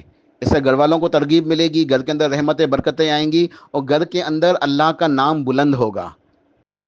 آج ہمارے گھر میں کیا ہوتا ہے، بلند کیا ہوتے ہیں آوازیں؟ ڈراموں کی آوازیں، فلموں کی آوازیں بلند ہوتی ہے نا، ہمیں گھروں کے اندر میوزک، اکثر گھروں سے میوزک کی آوازیں آ رہی ہوتی ہیں، فلمیں چل رہی ہوتی ہیں، ڈرامے چل رہے ہوتے ہیں، گانے بجانے، ساری چیزیں، بے حیائی کی چیزیں، تو یہ شیطان کی آوازیں بلند ہو رہی ہیں گھروں کے اندر، یا گھر کے اندر اختلافات ہیں، لڑائی جھگڑے ہیں، یا گھر والے بیٹھے ہوئے جو نا وہ اپنی زبان کی حفاظت نہیں کر رہے، غیبتیں کر رہے ہیں، چغل خوری، فضولیات کے اندر گالی گلوچ، تو یہ آوازیں بلند ہو رہی ہیں۔ لیکن وہ مومن جن کی پچھلی آیت میں مثال دی کہ ان کی مثال ایسی ہے جیسے وہ ایک فانوس ہے جس کے اندر جو ہے وہ ایمان کا چراغ ہے، اور وہ ایمان کا چراغ ایمان کا نور ہے، ہدایت کا، نیکی کا نور ہے، ان کے گھروں میں آوازیں بلند ہوتی ہیں قرآن پاک کی، مومن کے گھروں میں قرآن کی آواز آ رہی ہوتی ہے، ذکر اذکار کی، دعاؤں کی، تو گھر والے نمازیں ادا کرتے ہیں، اللہ کا ذکر کرتے ہیں، قرآن پاک کی تلاوت کرتے ہیں۔ اس لیے حدیث کے اندر حکم ہے کہ اپنے گھروں میں نمازیں ادا کرو، قبرستانوں میں ادا نہ کرو، قبرستان میں نمازیں نہیں پڑھی جا سکتی، رکوع سجدہ نہیں کیا جا سکتا، اپنے گھروں میں قرآن پاک کی تلاوت کرو، قبرستان میں نہ کرو۔ حدیث کے الفاظ کیا ہیں کہ اپنے گھروں کو مقبرہ نہ بناؤ، قبرستان نہ بناؤ، قرآن پاک کی تلاوت اور نماز کی ادائیگی نہ کر کے۔ اس سے مفہوم یہ پتہ چلتا ہے کہ قبرستان کے اندر نہ کوئی نماز ادا کرے گا، نہ قرآن پاک کی تلاوت کرے گا، ہاں جب بھی قبرستان جائے گا دعا کرے گا مرحومین کے لیے، ٹھیک ہے، پھر نمازیں ادا کرے گا گھروں کے اندر، فرض نماز نہیں، فرض نماز تو مسجد میں مردوں کے لیے، لیکن اس کے علاوہ باقی نمازیں گھروں کے اندر ادا ہوں گی، قرآن پاک کی تلاوت ہوگی، ذکر اذکار ہوں گے، تو مسجدوں کے اندر بھی اللہ کا نام بلند ہوگا، اللہ کا ذکر بلند ہوگا، گھروں کے اندر بھی۔ تو یہ مومن ملتے ہیں جو اللہ کے نام کو بلند کر رہے ہوتے ہیں مسجدوں کے اندر، اپنے اپنے گھروں کے اندر۔ یہ اس کی تفسیر ہے۔ رجال لا تلہیہم تجارت ولا بیع عن ذکر اللہ، یہ وہ لوگ ہیں، یہ اس سے اللہ کے پیارے بندے، محبوب بندے، مومن، جن کے دلوں کے اندر ایمان کا نور ہے، جن کی تجارت ہے، خرید و فروغ، جن کے کاروبار، جن کی نوکریاں، جن کے پیشے، دنیاوی کام کاج کی جو مصروفیات ہیں، انہیں غافل نہیں کر دیتی کس چیز سے؟ ان ذکر اللہ، اللہ کے ذکر سے، ان کی دنیا کے کام کاج انہیں اللہ کے ذکر سے غافل نہیں کرتے، وہ اقام الصلاۃ، نمازوں سے غافل نہیں کرتے، وہ ایتاء الزکاۃ، اور زکوٰۃ سے غافل نہیں ہوتے، یخافون یوما تتقلب فیہ القلوب والابصار، اور یہ اس دن سے ڈرتے ہیں، یعنی قیامت کا دن، کہ جب آنکھیں اور دل الٹ جائیں گے۔ تو یہ وہ ایمان والے ہیں جن کے دلوں میں نور موجود ہے، ایمان کا، نیکی و تقوی کا، جو یہ صفت جن کے اندر موجود ہے۔ کیا کیا صفات ہیں ان کی؟ کہ مساجد کو آباد کرتے ہیں، مساجد کو آباد کرتے ہیں، نمازوں کو قائم کرتے ہیں، ذکر اذکار کرتے ہیں، اور زکوٰۃ ادا کرتے ہیں، اور ان کے دلوں کے اندر آخرت کی فکر ہے، قیامت کے دن سے وہ ڈرتے ہیں، قیامت کے دن سے وہ ڈرتے ہیں۔ تو یہ صفات ہیں ان لوگوں کی جن کے دلوں کے اندر ایمان کا نور موجود ہے۔ اب اگر ہم یہ پوری جو نا تفسیر 2 آیتوں کی ہوئی ہے، جو 3 آیتیں، ٹھیک ہے، آیت نور آیت نمبر 35 ہے، پھر 36 اور یہ 37، اب ان تینوں کو ملا کے اگر ہم تدبر کریں گے، غور و فکر، تذکر، نصیحت، تو ہمیں کیا نصیحت ملے گی؟ کہ اللہ تعالیٰ آسمان و زمین کا نور ہے، اور مومن کے دل کے اندر ایمان کا نور اللہ تعالیٰ عطا کرتا ہے، اللہ تعالیٰ مومن کو ہدایت دیتا ہے، ایمان سے نوازتا ہے، توفیق عطا ہوتی ہے اللہ تعالیٰ کی طرف سے نیکی کرنے کی۔ تو نور علی نور، ایک تو ایمان کا نور ہے، پھر نیکی کرنے کی توفیق ہے کہ وہ نیکیاں کرتا ہے، اللہ کی مسجدوں کو آباد کرتا ہے، نمازوں کو قائم کرتا ہے، اللہ کا ذکر کرتا ہے، زکوٰۃ ادا کرتا ہے، اور اپنی آخرت کی فکر کرتا ہے، اپنے آخرت کی فکر کرتا ہے۔ تو یہ بڑی عظیم جو ہے یہ آیتیں ہیں۔ اس کے بعد اللہ پاک نے انشاءاللہ، اب میں چونکہ وقت مکمل ہو گیا ہے، گفتگو کو سمیٹتا ہوں، ایک دو انشاءاللہ جو ہے نا نکات بتا کے اس کے بعد جو ہے اگلی دو آیتوں میں اللہ پاک نے جو ہے وہ آیت نمبر 39 اور 40 وغیرہ میں اللہ پاک نے ارشاد فرمایا ہے کہ کافر جو ہیں ان کے اعمال کی مثال کیا ہے، جیسے کوئی ریت ہوتی ہے نا، جب صحرا کے اندر دھوپ آتی ہے تو سورج کی روشنی سے وہ چمکتی ہوئی لگتی ہے. جو پیاسا ہوتا ہے مسافر، وہ دور چمکتی ہوئی ریت کو سمجھتا ہے کہ پانی ہے، جب وہاں پہنچتا ہے تو وہاں دیکھتا ہے تو سراب تھا، صرف ریت ہے، تپتی ہوئی ریت، پانی نہیں ہوتا. اسے کہتے ہیں کہ یہ دھوکا ہے، سراب، مائریج، نگاہوں کا دھوکا، کہ سورج کی تپش سے، سورج کی روشنی سے وہ دور سے دھوپ جو ہے نا وہ ریت چمکتی ہوئی لگتی ہے، مسافر سمجھتا ہے کہ پانی ہے، وہاں پہنچتا ہے تو اسے پانی نہیں ملتا. کہ یہ مثال ہے کافروں کی. جو کافر ہیں، اللہ کا انکار کرنے والے، یہ منافق ہیں، مشرک ہیں، کافر ہیں، ان کی مثال بھی یہی ہے کہ دنیا کی زندگی کو سب کچھ سمجھ رہے ہیں، لیکن جب ان کی موت کا وقت آئے گا انہیں پتہ چلے گا کہ جس چیز کو یہ کامیابی سمجھ رہے تھے وہ تو بہت بڑا دھوکا نکلا. وَمَا الْحَيَاةُ الدُّنْيَا إِلَّا مَتَاعُ الْغُرُورِ، دنیا کی زندگی یہ تو دھوکا ہے. تو یہ بیچارے دھوکے کا شکار ہیں. یا پھر فرمایا کہ کافروں کے اعمال گہرے سمندر کے اندھیروں کی طرح ہیں. جب انسان سمندر کے اندر اترے گا نا تو سمندر کے اندر بہت سارے اندھیرے ہیں. جیسے جیسے انسان پانی کے نیچے جاتا جائے گا روشنی غائب ہوتی جائے گی، اور جب انسان زیادہ اندر چلے جائے گا گہرائی کے اندر تو مکمل اندھیرا چھا جاتا ہے، بالکل کچھ بھی نظر نہیں آتا. تو یہ ہے کہ ظلمات فوق ظلمات، کہ ظلمات کے اوپر ظلمات ہیں، ظلمات بعدها فوق بعد، کہ اوپر تلے اندھیرے ہیں. تو یہ مثال کس کے اعمال کی ہے؟ کافروں کی، کہ اندھیروں کے اوپر اندھیرے ہیں. منافقوں کی، ان کے نفاق کی وجہ سے ایمان کو سمجھتے نہیں ہیں، اندھیروں کے اوپر اندھیرے، گمراہوں کی. دیکھیں آج کل بھی ہر طرح گمراہی پھیلی ہوئی ہے، لوگ نئی نئی باتیں نکالتے ہیں، بدعتیں نکالتے ہیں، کچھ منکرین حدیث ہیں، کچھ جو ہے نا وہ کیا نئے نئے فتنے لے کے آ رہے ہیں. تو اندھیروں کے اوپر اندھیرے ہیں. تو یہ ان کے اعمال کی مثال ہے. پھر اللہ پاک نے ایک بڑی عظیم آیت ہے، آیت نمبر 41 میں ارشاد فرمایا، الم تر ان اللہ یسبح له من فی السماوات والارض والطیر صافات کل قد علم صلاتہ وتسبیحہ واللہ علیم بما یفعلون. کیا آپ نے دیکھا نہیں کہ بے شک اللہ کی تسبیح بیان کرتی ہے آسمان و زمین کی ہر چیز. زمین و آسمان کے اندر جو کچھ بھی ہے، جو بھی اللہ کی مخلوق ہے، سب کی سب اللہ کی تسبیح بیان کرتی ہے. اور پرندے جو اپنے پروں کو پھیلائے ہوئے ہیں فضا کے اندر، فضا میں پر پھیلائے ہوئے پرندے جو اڑ رہے ہیں، وہ بھی اللہ کی تسبیح بیان کر رہے ہیں. یعنی اللہ کی ہر مخلوق اللہ کی تسبیح بیان کرتی ہے. کل قد علم صلاتہ وتسبیحہ. اب یہ آیت بھی جو ہے نا اس بات کا تقاضا کرتی ہے کہ اس کی ذرا تفسیر کی جائے، لیکن وقت میرے پاس نہیں ہے، تو بس یہ نقطہ سمجھ لیں. پھر کبھی انشاءاللہ کسی اور موقع پر اس کی تفسیر بیان ہوگی انشاءاللہ، کہ زمین و آسمان کی ہر چیز، ہر مخلوق نماز بھی ادا کرتی ہے اور تسبیح بھی بیان ادا کرتی ہے. یہ درخت، یہ سورج، یہ چاند، یہ ستارے، تمام زمین و آسمان کی ہر چیز یہ نماز بھی ادا کرتی ہے، نماز بھی پڑھتی ہے اور تسبیح بھی پڑھتی ہے. ہم ان کی نماز، ان کی تسبیح کو سمجھ نہیں سکتے. جیسے حدیث کے اندر آتا ہے نا کہ سورج طلوع ہونے سے پہلے اللہ کو سجدہ کرتا ہے. منکرین حدیث اس کا انکار کر دیتے، اس حدیث کا کہتے نہیں اسے تو ہو نہیں سکتا، یہ تو بڑی عجیب غیر منطق کی بات ہے، عقل کے خلاف ہے یہ. تو عقل پرست ہیں جو ایمان کی باتوں کو اپنی عقل کے بلبوتے میں سمجھنے کی کوشش کرتے ہیں، تو اندھیروں کے اوپر اندھیروں کے اندر مبتلا ہیں، یہ گمراہی کا شکار ہیں. ہمارا ایمان ہے جو اللہ نے بیان کر دیا کتاب و سنت میں، وہ بالکل برحق ہے. کیفیت ہم نہ سمجھتے ہیں اور نہ ہمیں سمجھنے کی ضرورت ہے. تو سورج بھی نکلنے سے پہلے اللہ کو سجدہ کرتا ہے. وَالنَّجْمُ وَالشَّجَرُ يَسْجُدَانِ. قرآن پاک کی آیت مجھے یاد آ گئی، سورہ رحمان میں اللہ نے ارشاد فرمایا نا، وَالنَّجْمُ، یہ ستارے، وَالشَّجَرُ، یہ درخت، یسجدان، یہ سجدہ کرتے ہیں. یہ درخت، یہ ستارے، یہ سجدہ کرتے ہیں. اور حدیث مجھے یاد آئی کہ نبی علیہ الصلوۃ والسلام نے ایک دفعہ اپنے ہتھیلی مبارک کے اوپر اناج کے دانے تھے، صحابہ کرام کو دکھائے، اور اللہ کی توفیق سے آپ نے اللہ سے دعا مانگی. اللہ تعالیٰ نے ان کھانے پینے کی یعنی دانے ہیں، اناج کے دانے، وہ اللہ کی تسبیح بیان کر رہے تھے. صحابہ کرام کو اللہ تعالیٰ نے سنوایا، ان دانوں کی تسبیح کی آواز صحابہ کرام نے سنی. صحیح حدیث سے ثابت ہے یہ کہ نبی علیہ الصلوۃ والسلام نے اپنی ہتھیلی مبارک کے اوپر اناج کے دانے رکھے اور صحابہ کرام کو دکھائے، اور وہ دانے اللہ کی تسبیح بیان کر رہے تھے. تو زمین و آسمان کی ہر چیز نماز بھی پڑھتی ہے اور تسبیح بھی کرتی ہے. ان کی تسبیح کو، ان کی نماز کو تم نہیں سمجھ سکتے، اللہ سمجھتا ہے. اللہ نے انہیں یہ توفیق دی ہے. ہر چیز، ہر مخلوق اپنی تسبیح، اپنی نماز کو جانتی ہے. کل قد علم صلاتہ وتسبیحہ.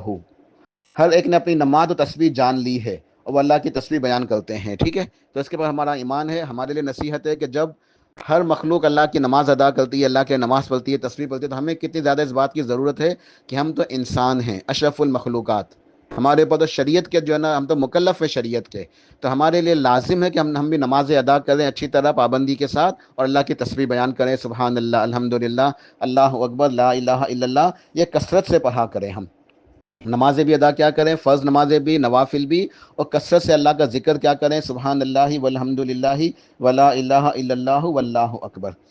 بس آخری کی ایک دو آیتیں پڑھ کے انشاءاللہ ختم کرتا ہوں۔ اللہ پاک نے آیت نمبر 52 میں ارشاد فرمایا، وَمَن يُطِعِ اللَّهَ وَرَسُولَهُ وَيَخْشَ اللَّهَ وَيَتَّقْهِ فَأُولَٰئِكَ هُمُ الْفَائِزُونَ، کہ جو بھی اللہ تعالیٰ رسول صلی اللہ علیہ وسلم کی اطاعت کرے گا، اطیع اللہ و اطیع الرسول، اور اللہ سے ڈرے گا، اللہ کا تقوی اختیار کرے گا، تو یہی لوگ حقیقت میں کامیاب ہیں، یہی لوگ کامیاب ہونے والے ہیں۔ آخری نقطہ انشاءاللہ بتا کے جو نا میں آج کے درس کو مکمل کرتا ہوں۔ اللہ پاک نے ارشاد فرمایا، فَلْيَحْذَرِ الَّذِينَ يُخَالِفُونَ عَنْ أَمْرِهِ أَن تُصِيبَهُمْ فِتْنَةٌ أَوْ يُصِيبَهُمْ عَذَابٌ أَلِيمٌ، کہ ان لوگوں کو ڈر جانا چاہیے جو اللہ کے اور اس کے نبی علیہ السلام کے حکم کی خلاف ورزی کرتے ہیں، یعنی آپ کی اطاعت نہیں کرتے، سنت کے مطابق اعمال نہیں کرتے، بدعتیں کرتے ہیں، آپ کی مخالفت کرتے ہیں، انہیں ڈرنا چاہیے کہ اللہ تعالیٰ انہیں کسی آزمائش سے دوچار کر دے یا ان کے اوپر کوئی دردناک عذاب آ جائے۔ یعنی مومن کو چاہیے کہ ہمیشہ اعمال کرے، نیکیاں کرے سنت کے مطابق، اللہ کے نبی علیہ السلام کی کبھی بھی نافرمانی نہ کرے، آپ کی مخالفت نہ کرے، سنت کے مخالف نہ چلے، ہر عمل کرے دلیل کے ساتھ سنت کے مطابق۔ بہرحال تو یہ یہاں میں مکمل کرتا ہوں۔ سورہ نور کی تفسیر، اس کا حق ادا نہیں ہو سکتا، نہ حق ادا ہوا ہے، بس یہ کچھ باتیں تھی جو اللہ تعالیٰ کی توفیق سے بیان کر دی۔ ہمارے لیے یہ نصیحت ہے کہ ہم ان باتوں کو سمجھیں کہ سورہ نور کے اندر اللہ سبحانہ و تعالیٰ نے معاشرے کے آداب سکھائے ہیں، عزت و عصمت کے ساتھ زندگی گزارنی چاہیے، پردے کا اہتمام ہونا چاہیے، کسی کے اوپر تہمت نہیں لگا سکتے، ٹھیک ہے، ایک دوسرے کے حقوق کی حفاظت ہونی چاہیے، ٹھیک ہے، پھر معاشرتی آداب میں گھر کے اندر داخل ہونے کے آداب، پرائیویسی کے آداب، پھر نکاح کرنے کا حکم، ٹھیک ہے، اس طرح کی ساری جو ہے نا یہ اخلاقی اور جو ہے نا وہ آداب کی باتیں بیان ہوئیں۔ پھر ہدایت، اللہ تعالیٰ زمین و آسمان کا نور ہے، مومن کے دل کی مثال بیان ہوئی، اس کے اندر ایمان کا نور ہوتا ہے، نور علی نور، کہ نور کے اوپر نور، ایک تو ایمان کا نور، پھر اس کے اوپر نیکی کا نور، نیکی کا نور۔ تو اللہ تعالیٰ سے دعا کرتا ہوں کہ اللہ سبحانہ و تعالیٰ ہمیں اسے ہدایت لینے کی، تدبر تذکر کرنے کی اور نصیحت حاصل کرنے کی توفیق عطا فرمائے۔ بس مجھے یاد آ گیا کہ میں نے ایک دعا کا ذکر کیا تھا، تو وہ دعا پڑھ کے انشاءاللہ میں ختم کرتا ہوں۔ بڑی پیاری دعا ہے۔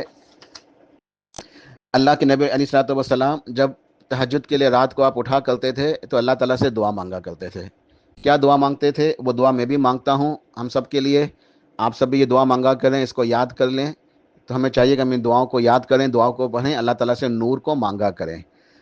دعا کے الفاظ: اللہم اجعل فی قلبی نورا، وفی لسانی نورا، وفی سمعی نورا، وفی بصری نورا، ومن فوقی نورا، ومن تحتی نورا، وعن یمینی نورا، وعن شمالی نورا، ومن امامی نورا، ومن خلفی نورا، واجعل فی نفسی نورا، واعظم لی نورا، وعظم لی نورا، واجعل لی نورا، واجعلنی نورا۔ اللہم اعطنی نورا واجعلنی فی عصبی نورا، وفی لحمی نورا، وفی دمی نورا، وفی شعری نورا، وفی بشری نورا۔ اللہم اجعل لی نورا فی قبری و نورا فی عظامی وزدنی نورا وزدنی نورا وزدنی نورا وہب لی نورا علی نور۔ بہت ہی پیاری دعا ہے، ہسٹری مسلم کے اندر موجود ہے، آپ لوگوں کو اگر یاد کرنی ہو، پڑھنی ہو، ہسٹری مسلم کتاب کے اندر یہ دعا موجود ہے۔ انشاءاللہ اس کا ترجمہ پڑھ کے میں انشاءاللہ ختم کرتا ہوں۔ دعا کا ترجمہ ہے: اے اللہ میرے دل میں نور پیدا فرما دے، اور میری زبان میں بھی، اور میری کانوں میں بھی، اور میری نگاہ میں بھی، میرے اوپر بھی نور ہو اور میرے نیچے بھی نور ہو، میرے دائیں بھی نور ہو، میرے بائیں بھی، میرے سامنے بھی نور عطا فرما، مجھے میرے پیچھے بھی نور عطا فرما، میرے نفس میں بھی نور پیدا فرما دے اور خوب زیادہ کر میرے نور کو، مجھے بہت زیادہ نور عطا کر، میرے لیے ہر طرف نور کر دے، مجھے نور بنا دے۔ اے اللہ مجھے نور عطا کر، میرے پٹھوں میں نور عطا کر دے، میرے گوشت میں بھی، میرے خون میں بھی، میرے بالوں میں بھی، میری جلد میں بھی نور عطا کر دے۔ اے اللہ میرے لیے میری قبر میں نور عطا کر دے، میری ہڈیوں میں، اور میرا نور زیادہ فرما، میرا نور زیادہ فرما، میرا نور زیادہ فرما، اور مجھے نور عطا فرما۔ آمین برحمتک یا ارحم الراحمین۔ سبحان ربک رب العزت عما یصفون وسلام علی المرسلین والحمد للہ رب العالمین۔